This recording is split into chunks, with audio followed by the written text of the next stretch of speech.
Hey guys, Buckeye Bar guys. We wanted to thank you guys for tuning in to us here on Buckeye Bar Talk. Great show we got coming up today. We're really looking forward to you guys listening and watching it.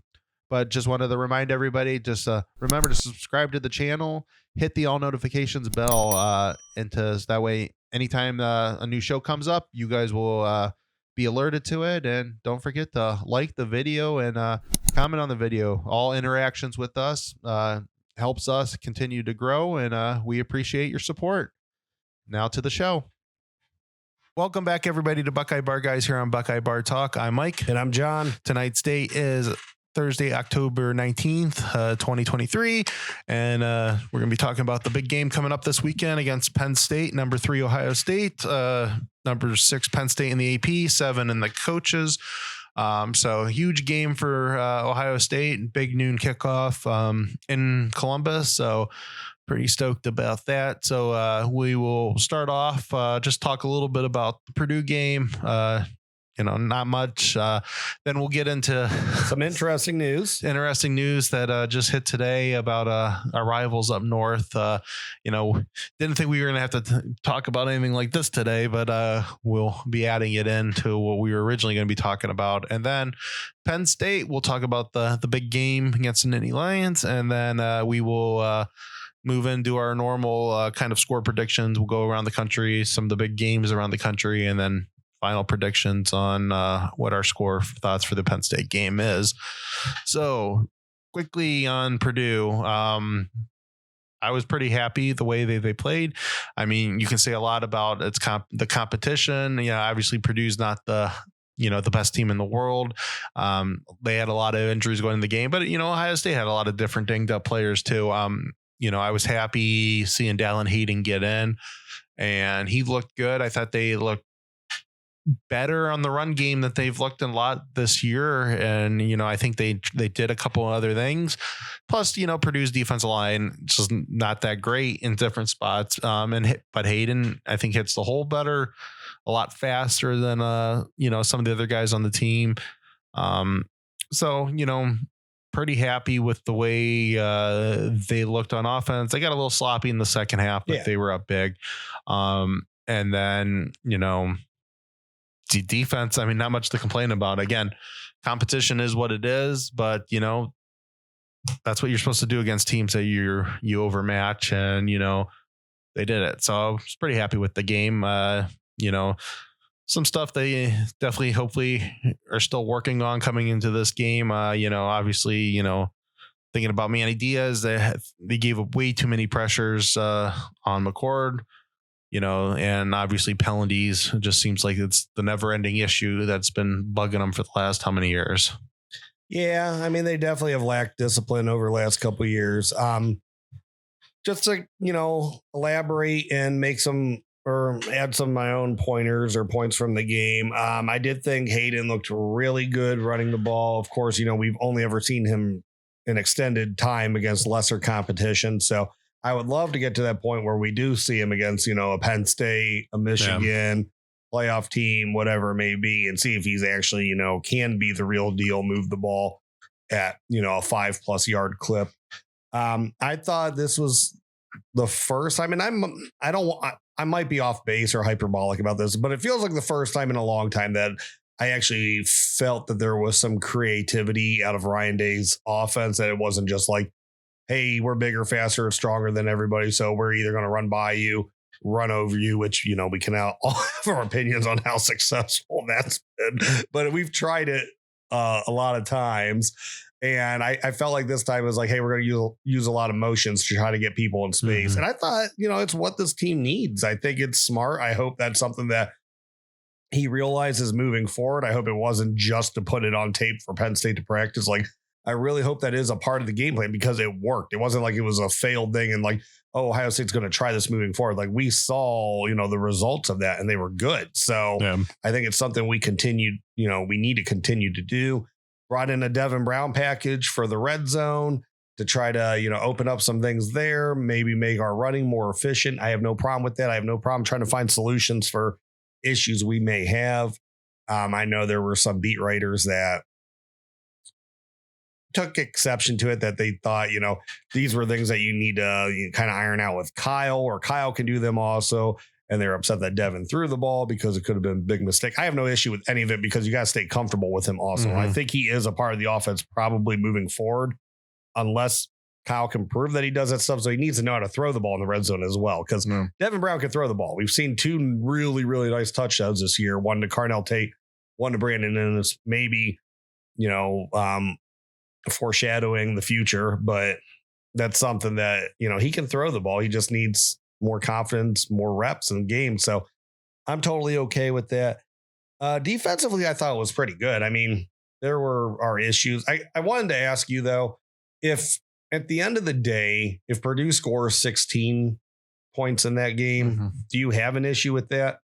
I know you don't feel as great, but no. You do know. I mean, they did have 3 scorable plays that they missed field goals on. Yeah. I mean, no, I don't feel that bad because we kept them out of the end zone. Like, that's what you ultimately need to do. Yeah. Am I convinced you can have the same success keeping a Michigan or a Penn State out of the end zone? No, probably not. But then again, we haven't really been, we haven't seen too many breakdowns so far this year. It was just kind of like, it was kind of a strange game with the running, and there are penalties mixed in there. There's penalties. There were definitely penalties. And I don't think what they had, Purdue had a good drive in the first half, and then to start the game off. Yeah. And then it's just like, the running back, I know he had a good stat game by the end of the game, but it was like, it seemed like a lot of that was in the second half. And I think maybe on the last drive, they had some stuff going for them. So I mean, no, because I really do like, I mean, I didn't rewatch the game, but just from what I remember, it's just that a lot of that stuff came in the second half, and it just like, I think they were kind of pulling back a little bit. I mean, there was a point where, it kind of, Knowles was a little disinterested at times. Knowles was bringing more pressure earlier in the game. And I think that was just because I think their goal was obviously to start fast. They wanted to get up in the game, which they did. And, I think that's, I always love, I mean, when Ryan Day's teams are playing from out in front, I mean, very rarely, I mean. Yeah, he usually can take care of whoever he's going against. I mean, you only think about it. I mean, really, just a couple big games. I mean, what, Clemson, Georgia last year, Michigan last year, where they were out in front, where, Michigan was never got to that point, but so, I mean, usually when they get out in front, they're fine. And I think that's kind of how they want to go. And I like that. They need to start fast, and, it will be important this week as much as possible to start fast. So I think that's a good philosophy going into it. And kind of just off what you said, I liked a lot of the different emotions and stuff that they did too. I would love to see that continue. Just, try different things to get guys open. And then, on the packages with Devin Brown, I liked him too. And, so I don't know, is it just throwing the stuff on tape, or is he going to use them going forward? McCord did have that keep, earlier in the game also. So I'm wondering, maybe, McCord kind of proved that he could do it. And, maybe it's kind of, let's lull him asleep a little bit and not think that McCord will do that down in the red zone. So, so that'll be interesting. Obviously, I think they can do it. I like that they simplified the run scheme. It was a lot of just gap power runs. Seemed to work better. Of course, you'll see against a better team if it did. Well, I like when Day said that in the press conference. He's like, well, that's day one, installs. I'm like, well, sometimes you just got to be really good at day one installs. Like, what day. If that's what you have down, that's what you can do, man. Don't make it more. If you can't execute what's more complicated, you can't do what's more complicated. I mean, some of the best running teams that I've seen, they're not necessarily, like crazy looking. I mean, they're kind of day one. I mean, most of your basic running plays that everybody runs are day one installs. Right. You get them down, and then you make another team stop it. So I don't have an issue like that. I guess maybe he thought they were a little too simple, but whatever. I mean, if it works, it works. And just off of just real quick, what you said, hopefully that he Yeah, I hope that this isn't just throw a bunch of stuff on tape for Penn State. It kind of felt that way against Notre Dame. I mean, I know they tried different things against Notre Dame and, they just weren't successful. And then they kind of got a little too conservative as the game went on. So I would like to see them, instead of maybe pulling stuff back, take the plays that you put on tape and add some things. Add some wrinkles to the plays that you did. So, to keep them guessing. I mean, that's kind of how you build this stuff. And so, don't go backwards, keep going forwards with it. You threw some stuff on tape. Now go add some wrinkles to the stuff you threw on tape and, trick them that way. So I'd like to see that. So hopefully that's kind of the plan for this week. Yep, I absolutely agree. All right, so good win last week against Purdue. We will get into the Penn State game here in a minute, but came out earlier today. So Michigan, they're under investigation for supposedly, they are sending unnamed people to the games to, watch games, which is against the rules in the NCAA, which honestly, I didn't know that was a thing. Like, that or wiretapping. It's one of the two. Yeah. The wiretapping, obviously, that is what it is. I mean, that is definitely 100% illegal per the rules. But the stuff towards, actually sending people to, to the games, they do send out they do get films of the games, and that's what they're supposed to scout on. And you're not necessarily supposed to, send people to the games to watch stuff. And there's been a lot made that, they use these opportunities to steal signs and stuff like that. So, which then, they've made it abundantly clear in all these articles, the stealing signs part's not illegal, but sending, unannounced people to the games are illegal. So, I mean, I don't know. I think it's something like, I think it's the reason why is someone could just specifically look at a coaching staff and like personnel substitutions. What does that mean? It's more like you can focus when you're doing it in game. Yeah, you do have someone watching the other coaching staff, but you don't come into the game with that prior knowledge. Like, hey, they're running this guy in. That means they're going to do this because, they have that play call going on. So it's, I don't want to say it's ticky tacky. I mean, it could give an advantage. No. And also, as I had put this on Twitter earlier, I mean, if you're using any sort of illegal scouting tactic to, gain an advantage on Bowling Green, you should go to the gulag. Yeah. No, I definitely agree with that one. That should come with a prison sentence like that. Yeah. I mean, I don't know what to make from it right now. If there's more to it, I mean, we're talking about, if we're getting into like electronics being, tapped, hacked, whatever, that they're stealing, actual audio during the game. That's going to be something. I don't know what you can prove, what's out there. I mean, I think at the end of the day, it's going to be fine, but who knows? I mean, I'm not going to feel bad if they take away some, Big Ten championships or, whatever. We've all been there. I mean, I could feel, I'm not going to feel bad at all. They laughed at us when, the tattoo gate happened. So. Yeah, is what it is. I'm sure, they'll all say that they don't even care about it anymore. Well, maybe in, 13 years, I won't care about this anymore. But. Yeah. No, it's just kind of interesting. I mean, it's just like, I do like how like the original article on Yahoo about it, and like they're talking about stealing signs, but then they're like, but that's not against the rules, and they're like, they make a point in the thing. I'm like, well, what is what did they do? Like, what is against the rule, and what did they do? Yeah, like what are they being accused of? Because like, I don't know. Now, I mean, yeah, if they are in, a lot of people didn't know. I mean, it was funny, Shiano's halftime, something not right. And like a lot of people, and I didn't hear that. And I mean, I saw some people talking about it on Twitter, like when it happened, but like I wasn't really paying really close attention to that game. So like, because Ohio State was on at the same time, weren't they? If I remember correctly. No, that was Ohio State was.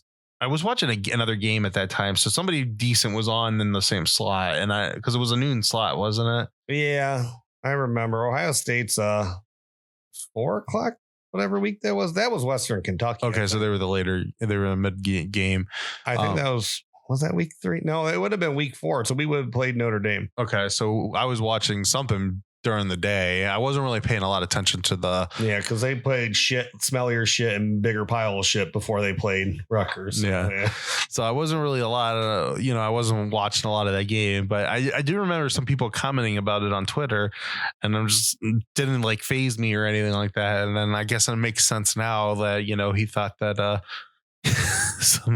some funny business was going on and stuff. So yeah. Madness.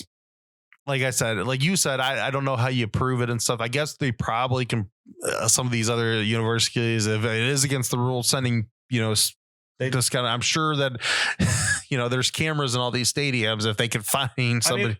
For whatever it's worth, they did say they have proof. Yeah. Someone said they have proof. I don't know who to believe. Yeah. So weird.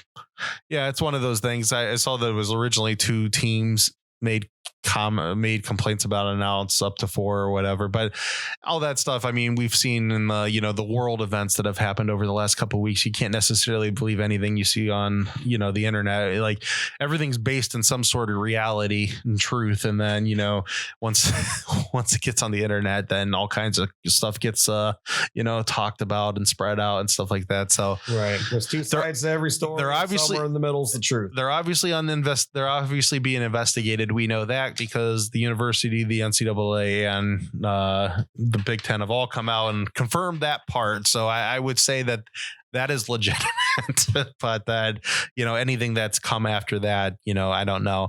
The kind of the thing after that is, so he's been accused of different recruiting violations. Now this, is there some possibly, who knows if he's going to make it any farther, after this season. I mean, we all know how this goes just from being Ohio State. These things kind of have a momentum of their own. I was not expecting, Urban Meyer to retire after his 4-game suspension or 3-game suspension. And then it kind of, snowballs and, then kind of makes you think now, when you kind of look back on that, was that after that, was that planned out, hey, you're only going to get suspended, but you're going to resign at the end of the year. And, they said that obviously that wasn't it, but you never know. And sometimes I question some of that stuff, and, so, we'll see what happens. So if this is, I said this on Twitter, Ryan Day did promise us in 2020 he was going to hang 100 on him. So if this is your last chance, Ryan Day, you better. Yeah, do your best to find a way, but you're not hanging 100 on this defense. Yeah. Just win. Win. Seriously. But somehow, if you get out in front of them, I will take a 20, 30 point win. 100. Yeah, do whatever you got to do. Yeah. Embarrass them if we can, but if not, 1 point's fine. 1 point works for me, man. For sure. All righty. Speaking of 1 point work, slugfest games, I think when you think about how these 2 defenses are playing, kind of how the Notre Dame game finished, that I don't know. I think you will see when we get in our scores at the end of the show, but I really think that this is going to feel like an old school Big Ten game. Like, this is going to be a lot of defense, and, Penn State's offense, they haven't played anybody this year outside of Iowa's defense. And they got a lot of points on them, but we know Iowa's offense can't do crap. And, they started a bunch of drives on the other side of the 50. Yeah. It was like, I think Iowa had like 4 plays the whole game that was on the Penn State side of the field. So there's nothing I'm going to say. I'm not going to hold that game 10 necessarily standard. Eventually defenses wear down, don't want that with our defense this week. But I think that these 2 defenses are primed to have a big game. So let's get into it. Yeah. All right. Well, where do we begin with this? So, we can start. You got 2 top 10 ranked defenses. You got 2 offenses that aren't quite, where they normally are, at least for Ohio State, and where you would expect Penn State to be with the level of skill that it has also. So, it's a hard game to break down because, where Penn State is really good, Ohio State's kind of weak, where Ohio State's good. Penn State might be at a weakness of their own. I definitely think there might be something that Penn State can exploit when it comes to, linebackers and coverage against tight ends or running backs out of the backfield. I know Singleton's kind of explosive. He hasn't really done much this year. Allen's a big old boy that, you got to just hit that guy and take him down because you don't want him dragging you down the field. So, I mean, I think there are things there that they can exploit, but at the same time, I know like Penn State's kind of knock is their tackles aren't that big. So if you can, bully them, you can run on these guys. I looked at some of the running numbers. I mean, they do pretty good against the run. Yeah. They got a lot of speed, a lot of aggression that they can go, they run at all levels and they can bring the ball carrier down. Now, how much of that is a product of who they've played? I mean, Ohio State, you can't say anything. Ohio State's had a much harder schedule. Yeah. So, I mean, there is no comparison there. But it's really hard to say. I mean, Ohio State obviously has better receivers than Penn State. Penn State probably has just a notch above when it comes to secondary. They're, a more explosive defense, causes more havoc. They're probably going to blitz more than Ohio State is, even though we know Ohio State still has that in the back pocket. So, I mean, like I said, it's a hard game to start to break down. So 2 quarterbacks with not a lot of experience. Right, exactly. Yeah. I think the biggest glaring issue for me in this game, and I think it's the same for you, is that I think all of that is correct. I think both these defensive coordinators are going to throw a lot of different looks at both quarterbacks and stuff like that. The thing that scares me the most, and I know it's going to be the same for you, is that I think the biggest weakness for Ohio State is the offensive line, and Penn State's greatest strength is their defensive line. And I think that those two going against each other are not... I think everything else is kind of, even weakness to strength are closer than that. And that is where the big fear in this whole game lies, because there's way Ohio State can do different schemes to get around that. And I think they do have to try to figure out some stuff, especially, challenging Penn State's middle of the field some and, getting the ball out to some of our playmakers really quick. And negate some of that speed on that defensive line. If we get into a game where Kyle McCord is trying to drop back for a bunch of, I don't know if I like that. Yeah, you got to have some sort of balance, or you got to be real efficient throwing the ball. Yeah, I mean, Penn State. There's a lot I question about how good they are just because of who they've played this year. I don't question that defensive line. And Manny Diaz's play calling. He's going to be aggressive. Their linebackers there. You have some really good blitz linebackers. I would really like to see how some of them look in coverage, and that's why I think Ohio State should really try to get the ball to Stover and get the ball into the middle of the field and different things. And because where you said too, and I think that they could exploit our linebackers some in coverage. I think we could exploit some of their linebackers in coverage, because I think that they're very blitz friendly. So I want to see what they look like, when they actually have to cover somebody. Yeah, no, I totally agree with that. And I think specifically when you talk offensive line, I mean, it's just kind of like specifically it's the 3, new guys on the offensive line against what are strengths for Penn State. That, they got Chop Robinson and I want to say Isaac. Is that? Yeah, I can't think of his name right now. I'm trying to look it up real quick. Sorry, lack of preparation. But they have those guys that are, really good, just edge rushers. Chop's a little bit stronger. The other one's a faster guy. So you'd imagine that, Chop might go up against Josh Simmons. The other one might go against Fryer because Fryer's a little bit slower. Of course, that's how I would call it. But if their, defensive line coach calls things like Larry Johnson, you might not get the most obvious matchups, which, we'll talk about that actually more here in a little bit too. Yeah. The one, though, what really could be a killer, because they love bringing up the linebacker Abdul Carter to blitz, and they love having 3 to 5 stand up guys on the line of scrimmage. And I get a little worried about him going head up over Hinsman and just picking a gap to try to just run right through when Hinsman's going to snap the ball and try to worry about blocking the guy also. So, I mean, yeah, there is definitely pass rushing concerns in this game. And Kyle has shown over the last couple of weeks, he doesn't always have the most awareness on his dropbacks, and he just keeps going backwards. And you cannot, you can't put your tackles in that disadvantage and get past them. No. That they're actually doing their job, but they can't keep running with that edge rusher. Yeah. Yeah, that's definitely the thing that Kyle needs. He needs to learn how to work up a little bit more into the pocket because, both tackles are not that bad at like pushing guys off. And, I think Simmons is actually pretty athletic, but he has to have a guy in front of him. But it's when Kyle keeps backing up, they lose. Fryer's not fast enough to do that. Yeah, they lose against better defensive ends in those situations. So, I think that is correct. That McCord has to help them out a little bit in this game too. He needs to move back up into the pocket, and hopefully there's not a lot of pressure coming up through the middle. But I mean, who knows?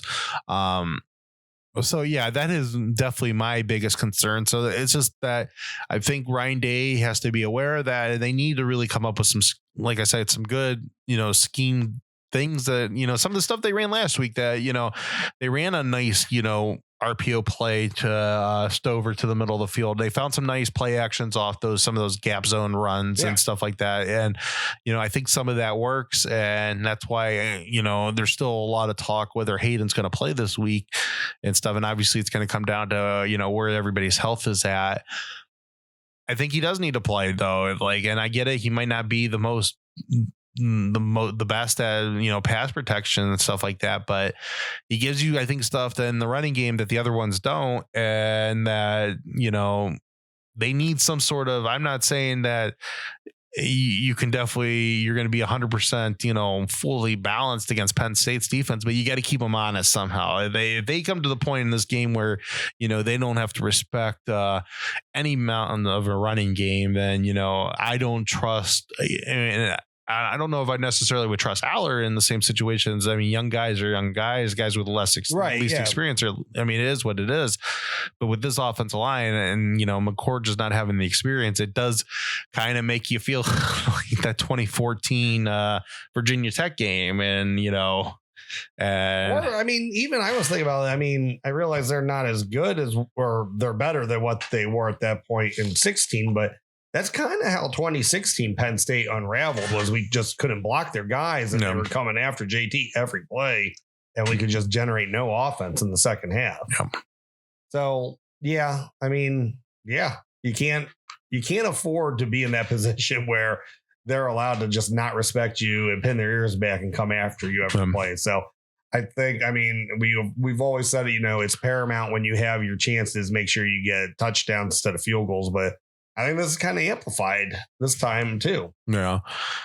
And on the reverse side of that is that Ohio State needs to make sure they're holding. If they get into opportunities, they have to hold them to field goals. And I'd like to see Knowles, he did blitz a little bit more last week than he's been doing all season. I like that. He's being a lot more unpredictable as a play caller this year, which is, a good thing. He's got the athletes to be able to do it. And, we'll see if Burke plays or not. Penn State's outside receivers haven't really scared me all year and stuff like that. But it would be nice to have, Burke in there, at least that gives them more options of different things they can do in the middle of the field, and he's such a leader, what they're doing with Hancock and stuff like that, or, I just think it's better if he's there, but we'll obviously see. I don't think if he's out for the game, I don't necessarily think it's a game breaker. Cause like I said, maybe they'll prove me wrong, but I've not been impressed with Penn State's ability to hit their outside receivers this year, Yeah. So I think they're just content on, do what we have to do, keep the chains moving. They play for 10 yards. They don't play for 6 points. And it's worked out very well for them on their drives because they keep the chains moving, but you got to stop. Yeah. And I think the big thing would be, bring some early pressure, on first down, because I think if they can get them a little bit off target and stuff and make those, if Penn State's living a lot in 3rd and 2s and 3rd and 3s, and if Ohio State's offense is, playing a lot of third and longs. This could be a long game for Ohio State. You know, but if they can somehow keep Penn State in a lot of 3rd and 5s and 3rd and 6s and stuff like that, you know, I think that the defense should be able to keep Ohio State in the game to the point that I think Ohio State's coaching staff's better. I think that, you know, their offensive play calling is better. And the offensive ceiling is better. The offensive ceiling is better. And I think that as long as the defense keeps Penn State in a spot where, you know, Penn State's not exploiting them a lot on 3rd and shorts, which has kind of been I would say that's probably been the biggest Achilles heel in the defense this year, that 3rd and shorts has hurted them. Now, they haven't given up a lot of points on that, but this is one of those games, and especially if the offense is just not clicking, that, you know, if you're not getting a lot of opportunities on offense, they could get hurt by that. Like, you can't have how kind of like Notre Dame just felt like they owned the entire second half of that game. Like if this turns into that type of game, you know, Ohio State could be in problems in this game. Now, if the defense can keep them out of 3rd and short and get them off the field, like, even if our offense is not clicking at first, I think that they will be fine as the game goes on. I think, and I think Tyleik Williams and Mike Hall, I mean, I'm not going to like undersell it. I think they could be very, very disruptive in this game. I don't love Penn State's guards or center. And I don't like their other tackle. That I think, I mean, he's nowhere near what they have at the left side with Fashanu. So I mean, I feel pretty confident in those matchups. It's just, you know, one, I think let's not kid ourselves. Let's get JT over the right tackle as much as possible. I would like to see some creativity on, you know, the defensive line, though, whether that be just more often try to get Curry, Jackson into the game. I was even thinking maybe Jackson, because he seems to be maybe the quickest on the pass rush. Maybe get him lined up on a guard on a play. So, you know, that, you know, old school Rushman package. You know, they have not ran a lot of stunts this year. And I'm wondering if this is the game that we're going to start seeing some of those packages and stuff to like try to do a couple different things on, because I will say, I think that is a big weakness too. On the other side of it, I do think Penn State's offensive line is a weakness against Ohio State's defensive line. It might not be as a large of a gap as our offensive line against I agree with this, though. To the defensive line, but you know, Fashanu, he's a very good player. Him and Alt might be a push, but after that, I don't think their line is as good as Notre Dame's offensive line. And I think that Ohio State, you know, there could be a lot of opportunities in there to get pressure on Allard. And, you know, that's what they want. They need, if they can get pressure on him and keep him off schedule, you know, it helps our offense in the long run to be able to figure out what Manny Diaz is trying to do in this game. And, you know, like you said, we have a higher ceiling on offense. And I think that as long as we stay in the game, you know, and don't get Kyle killed, that, you know, you will be fine as this game goes on. And don't be afraid if Trey's there, you know, do not be afraid to run a screen to him or swing pass, something to get him into space to try to eliminate some of that aggression coming straight at Kyle. Yeah, no, I would definitely like to see that. And I think this should be the game where they try to get the running backs involved in the passing game. Those are running plays. And if you're having a hard time running the ball, you know, I mean, it sounds like a broken record. I mean, we've talked about this before. Get your running backs involved more in the passing game, but could be where they really drop the hammer down with something like that. Yeah. Now, I agree.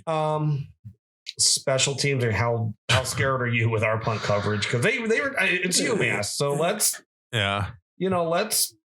put that disclaimer out there. Let's put that caveat out there that it's UMass. They returned 2 punts last week for a touchdown. Yeah. Our punt coverage is horrible. Yeah, we've given 3 or 4 over 20 this year. Yeah. And I think Penn State has like 3 or 4 over 20. Kickoff coverage isn't good. Yeah. In a close game. Yeah, that worries. That could be where, you know, in a game like this, that is something where something like that could break your back. And, you know, I mean, you think about the 2016 game, it all started with a field goal block for a touchdown. And 2017 started off with Saquon returning a kickoff return. And that might be more so what scares me about this game than anything else, even more so than their defense or, you know, our offense or anything they can do offensively. I just don't know if we can pull away enough that something that if they force a turnover or if, God forbid, they have something huge on special teams, I don't know if that's enough to swing everything into their way at the end of the game. Yeah. Just kind of like that. Like, I don't know. I wish our special teams was a stronger unit. Yeah, especially since we have a full-time coach, you think that they would be pretty. I wasn't going there tonight, but yeah, so I don't know. I mean, I do have my concerns there. And of course, we mentioned it, penalties have just been kind of atrocious. Yeah. It's just the one thing that they've just not gotten right over the last several years. This team, especially on the offensive line, for whatever reason, whatever it's a hold and offsides or whatever, this team kills themselves more on second downs, it seems like, than any team in the country. Yeah. It's like, I mean, they get a decent thing on first down and 10 yards back on the next play. And, and I know the Simmons, I know that was on first down. And it was kind of a ticky-tack hold as you watch it. But the point is the guy is falling down. Just get your hands off. And he has his hand holding the jersey on the back. And, I don't think he pulling him down. I mean, the guy was obviously falling down on his own. But, for as bad as I think officials can be and stuff like that, that is, I don't know how you can, if all the official sees is a guy falling down and he sees your hand on his back. Yeah, you're going to get a flag on that. So I think that, that worries me. And, that's definitely been a thing that has hurt them in big games over the last, several seasons, is that they just, do dumb things and get stupid penalties. Really lack discipline on the offensive line. I mean, it's been kind of crazy.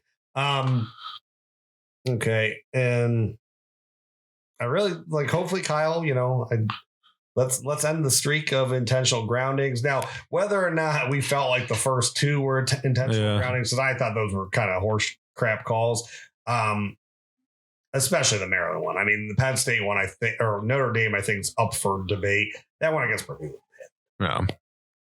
The thing that, if you're going to do it, if you're going to get a stupid intentional grounding, if you're going to take the sack, that's take the sack, hold the ball and take the sack. But if you're going to do it, don't give it an opportunity where, they have to go to the damn thing and look is this a fumble or is this throw it into the damn sidelines. Right. No, I know. And well, that's the thing when you're going down, the momentum going down like that. I get it. Not everybody has the strength to do that. Just tuck the ball and take the sack. Yeah. I mean, at that point, if you're going to run 15 yards back, just take the sack. Don't put the ball in danger. Yeah. Now in a game like this, throwing something up there like that. I mean, if a defensive lineman's standing right there and picks it, that's six. That's memories of Troy Smith and Terrell Pryor and everything bad that's happened in these games. Yeah. So just don't do it. That's I mean, that could cost you a game big time. And in a game where, points are going to be, they're not going to be coming. No, they're at a premium. They're very a premium. And so, don't give them easy ones. Yeah. So, I mean, we've seen a lot of games over the last 20 years with Penn State that usually it comes down to a defensive play in the fourth quarter. And that could be for either team. Just usually that's how it happens. Yeah, I mean, do you think, because we're highlighting their defenses a lot, is that what's on the table for this game? Yeah. I mean, that's where I'm at too. It's kind of who makes the most impactful defensive play latest in the game. And it's gonna I think it's gonna feel like deja vu. I think it's gonna be Larry's defenses for whatever reason. His line eats up. His line finds a way in the fourth quarter. You think about Bosa in 14.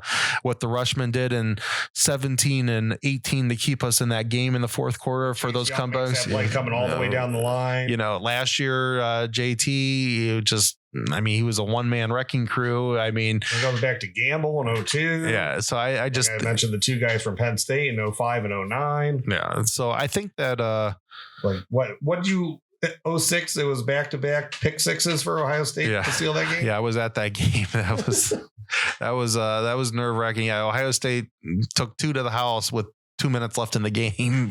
Defensively, they were up 14-6 at that point, and they, So yeah, no, these games go to the wire. They more than not, they go to the wire. And I mean, even our great team, in 2019, I mean, how good that team was. I know they ended up beating them, I think by 10 or 11, but they're only up 4 going into the 17, go to the fourth. Until the Clemson game, that was the toughest game in the first half against Wisconsin, the second game against Wisconsin in the championship game. But that was the hardest game that they had. That was the up till the Clemson game, that was their lowest point margin of victory for the whole season was Penn State. And so, I mean, what would you say? Like 13, 15 and 2020 are the easiest ones in the last, yeah, I don't get many easy ones. 20 years, you don't get many easy ones against them. It's just, that's the nature of this game.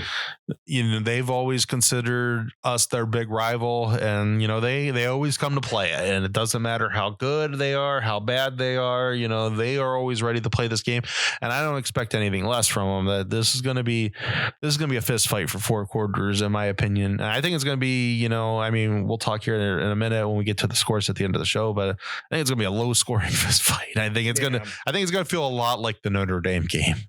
Okay, so we've gone over what we think are, points and weaknesses for both teams, strengths for both teams. I think do with that what you will. What do you have any additional keys to victory from what we've already outlined? No, they just get to Allard, make him uncomfortable, make him make the mistakes. McCord's going to have an uphill battle in this game. It's going to be a big time climb for him, but Ohio State's defense could really, give us the short field, give the offense the short field, get Allard to make some mistakes in this game on their side of the field where we only have to go 30 yards or whatever. And, and then, we got to punch those into the end zone.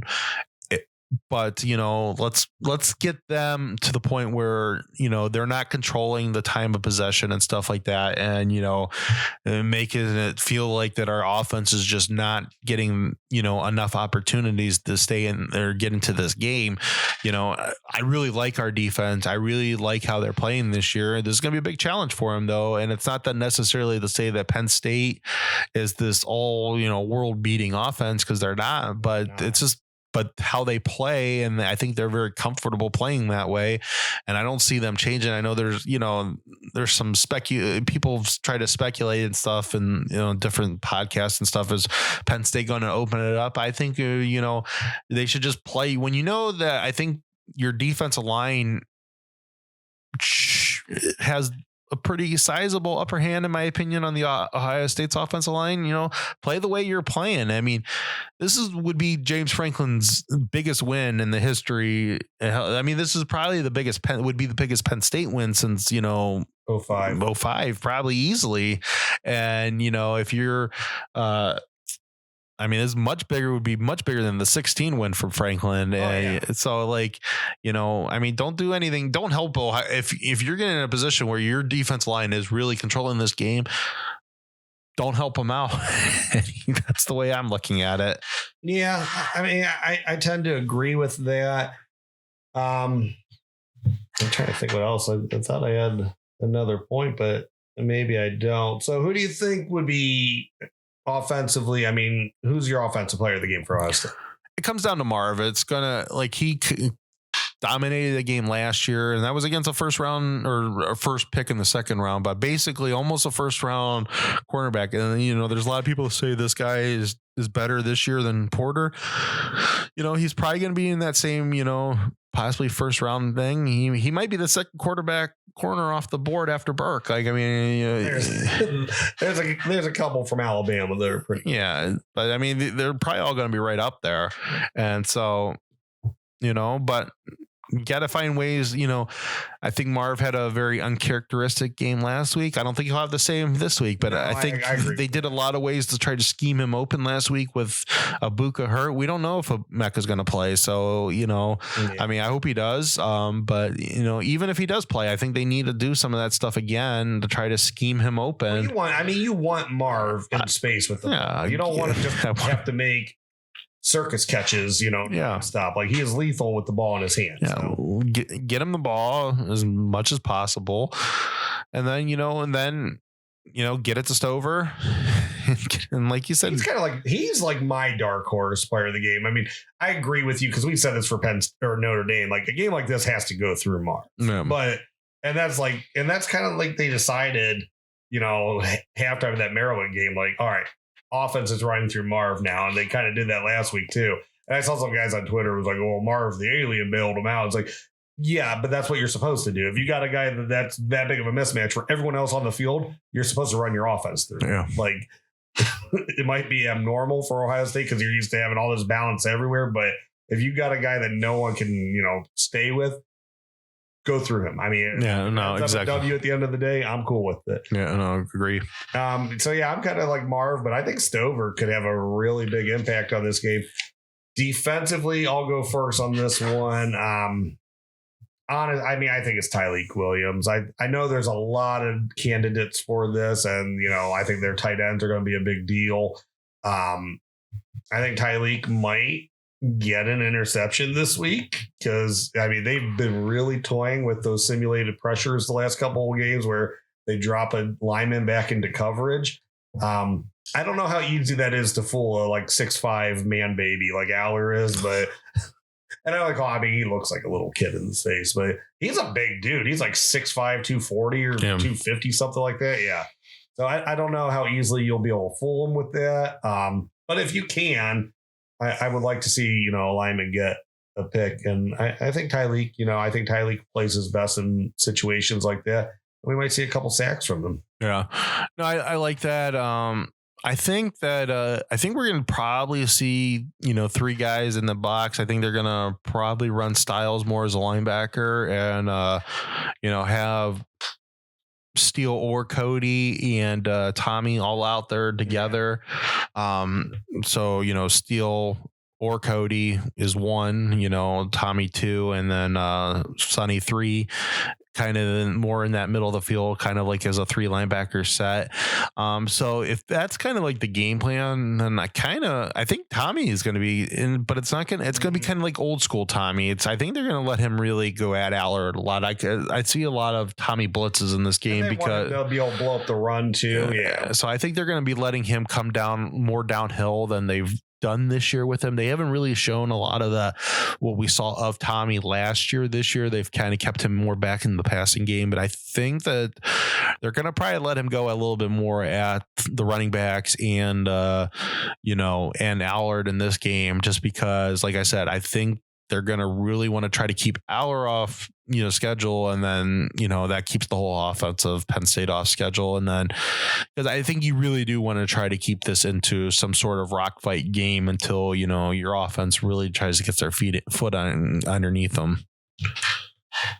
Trey Henderson, if he plays, for as much as people have, dogged on him for having horrible vision, not showing up against better teams, he's been very crucial, vital the last 2 years in beating Penn State. He was this year being Notre Dame as well. If he plays, do you think he could have that sort of impact? Or, is this defense just a different level? No, they got to call plays that he can run against. That Notre Dame play was a great call. Don't be afraid to do some of that stuff. And that, I think him and Hayden actually would work well with each other. I don't know if Chip's going to play in this game or not. That was a nasty. It looked like he was concussed. I would say it was sure it was a concussion. I wouldn't like one of the power backs to be able to play in this game. We don't necessarily know what's going on with Mayan, but I think Trey and my two for, I think most of the season, I've always have kind of said I would like it to be Trey and Dallin. Mm-hmm. And then, because I think Dallin, he does more things as kind of like your typical essential running back type thing. And then, Trey's kind of that home run hitter that you use when, you find plays to use him in. And I would like to see that. And so, yeah, no, if they get Trey in the game, if he's healthy and stuff like that, run plays that he's good with and stuff. Don't put him on those stupid stretch runs and stuff to the boundary. I think he's a good gap runner. I know people say he can't run between the tackles. I think that's completely false. If he has a hole to run to, and a lot of times if he has a lead blocker, he is good at getting off that lead blocker and finding the space. If he's fine getting when he has a hole that he knows this is the hole, I have to hit this hole. He's pretty good with it. It's the other way around when, he has to kind of create the thing for himself and where he gets iffy. Yeah, no, agreed on that. Okay. So what else about this game do you want to talk about before going into the score predictions? I mean, I think I've hit everything I want to hit. I'm really, really, really nervous about the offensive line. I mean, I'm not going to sugarcoat that anything, right, I did not like, they looked better last week against Purdue, but I mean, I don't know what that's saying. If they're a better, regular gap scheme block team, then run those plays more, because they seem like they were more comfortable running the ball last week. There was actually a lot of people that made a good point that Purdue runs a 5-man front. And sometimes that's easier when you're a bigger, stronger team that's an easier person for you to identify who you need to block. So, I mean, it could have been fool's gold just based off of what they were running and what their skill level was. But I'm interested to see it. I think they found something there, simplifying the offense in the run scheme, particularly. I think they did find something there and they can have success. And I have not thought they've been bad this year against pass protection. They've had some issues at different times. I know Purdue blitzed them a lot. Yeah. It's just, this will be the game where we really see if they are okay at pass blocking or if they are not. Yeah, I know. This is like the one. This is what you were waiting for. Like, it has the pass pro been real this year? So yeah, we're definitely going to see it in this game. All right. Well, I'm going to move on to score predictions if you are. Let's go. Okay. So let's start off. And this one's just because top 10 team, Oklahoma, UCF. Oklahoma hosts them. 12 o'clock game. Oklahoma is a 17.5 point favorite. I don't really got a good beat on Oklahoma this year, but I do think that they're much better than 3-3 unranked UCF. So I'm going to say that they go ahead and cover that at home, that 17.5. Yeah, I'll agree with that one. Well, we'll do Big Ten in a minute here. Who else do we got? Oh, Alabama hosts Tennessee at 3:30. Alabama's a 9.5 point favorite. Tennessee does not have the dynamic offense that it did last year. So, I mean, they're going to try to do things to Alabama. I don't think they can. I think Alabama actually wins this game pretty easily because one is going to be a vengeance game for Saban, and I just don't think Tennessee matches up to what Alabama's defense can do to them. Yeah, I don't think Alabama's in this is going to score a lot of points, but I mean, like 21-0. Yeah, I could see like a 21-0 game. That's kind of what I was going with. That 17-6. Like I don't see where. I mean, Alabama's defense is really, really good, and like I just don't see where Tennessee has the weapons to be able to even think that they could stretch them like they did last year. So no, I think this will be a fairly easy win for Alabama. Duke goes to Florida or Tallahassee, so Florida State. Florida State's a 14.5 point favorite in this game. Is the quarterback still hurt? Oh, you know what? He probably is. Yeah. Riley Leonard. Yeah. I didn't even think about that. Yeah, I think he's still. I mean, that was pretty nasty what he had at the end of that Notre Dame game. So I'm imagining he still is. All right. Yeah, 14.5. Yeah, I don't think he's back because I think he's done. Yeah. But I won't say that I, looked far into it after the injury happened. It just looked like it was a nasty injury for the last play of the game. So I think he is done. So yeah, I think Florida State easily wins that game. Okay. USC hosts Utah. Utah's still without Cam Rising, I do believe. So they're ranked 14th, 5-1. USC is 18th, 6-1. On the road, though, for Utah, USC is a 7 point favorite. I'd still, even without Rising, I don't think USC can win this game by 7 points. But because they're home field, I'll give them a 3 point victory. Yeah. The thing with this game is that, like, I'm going into if this becomes like a slugfest game where USC is having a hard time moving the ball like they did last week against Notre Dame, and I think Utah beats them fairly easily. Yeah. But if USC can get some points in this game, because without Cam Rising, I don't think Utah is going to be able to keep up with them. USC might give up some points as the game goes on because their defense just is that bad. So it's like, what style of game do I think it's going to be? After I watched that Notre Dame game last week, I think it's going to be that slugfest style, and I think Utah wins this game. Okay. All right, Big Ten. So Rutgers goes over to Bloomington. Rutgers is 5-2. Yeah, they are a 5-point favorite on the road, and Tom Allen's team is absolute trash. So I'm going to say that they cover. Yeah, and they're gonna get to go to a bowl game. They will become bowl eligible, and Tom Allen makes it to the end of the year because they're Indiana. Why not? Yeah. Do you think they just fire him after this game? I don't think that they're gonna do it just because they're gonna have to.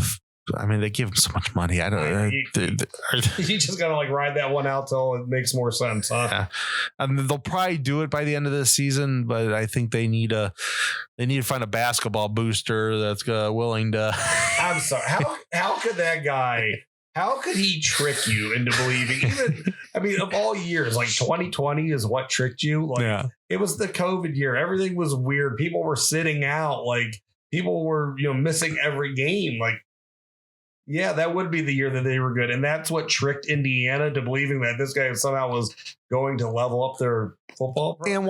And one of their wins was a fake win. I mean, they didn't really beat Penn State. Oh, no, he was out of bounds against Penn State. Yeah, and they shouldn't have beat Penn State either. Penn State had some horrible clock management in that game also. Because they're one of the ones that they go, they score the touchdown when they shouldn't, right? Yeah. So, no, he definitely was out of bounds. I like Penix a lot. I think he's going to win the Heisman, but no, he didn't win that game.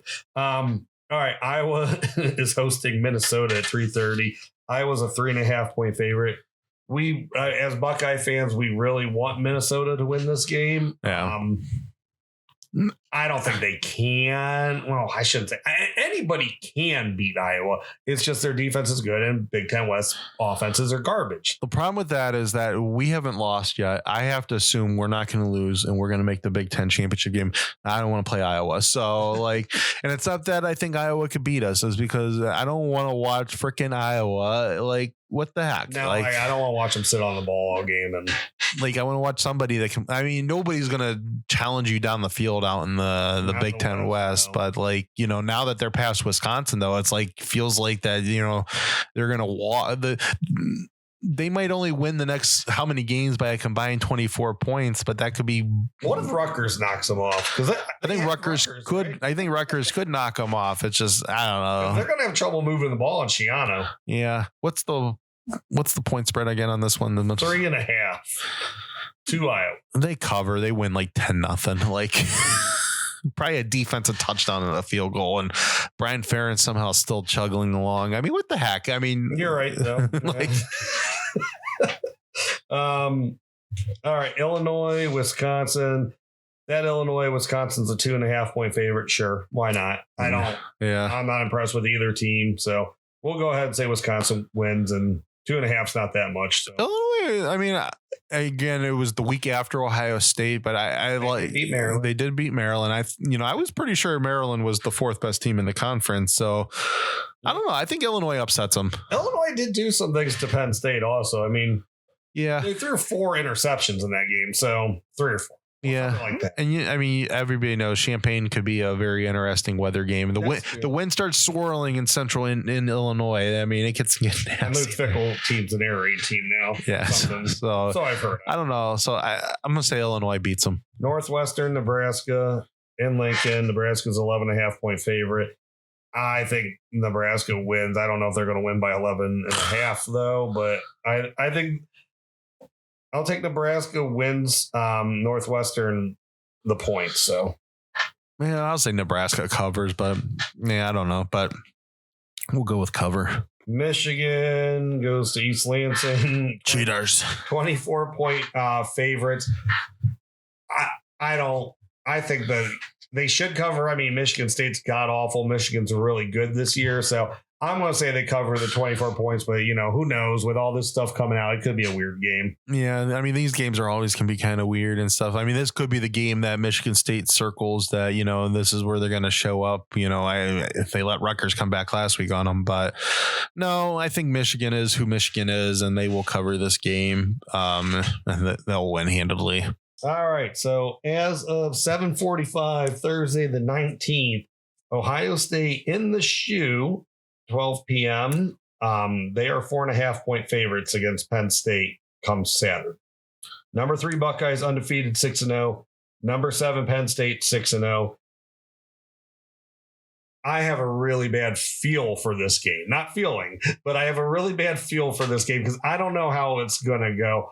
I'm somewhere in between. This is just an absolute dogfight that ends by 3 to 7 point game. I've talked myself into Ohio State pulls off what they did against Michigan State in 2014, and they opened the game up. And then I'm somewhere in between. Ohio State only scores like 10 points, and they either win 10-7 or they lose 20-10. So I'm in a lot of different places here. I think I've come to a number that I'm not really confident about, but I feel is plausible.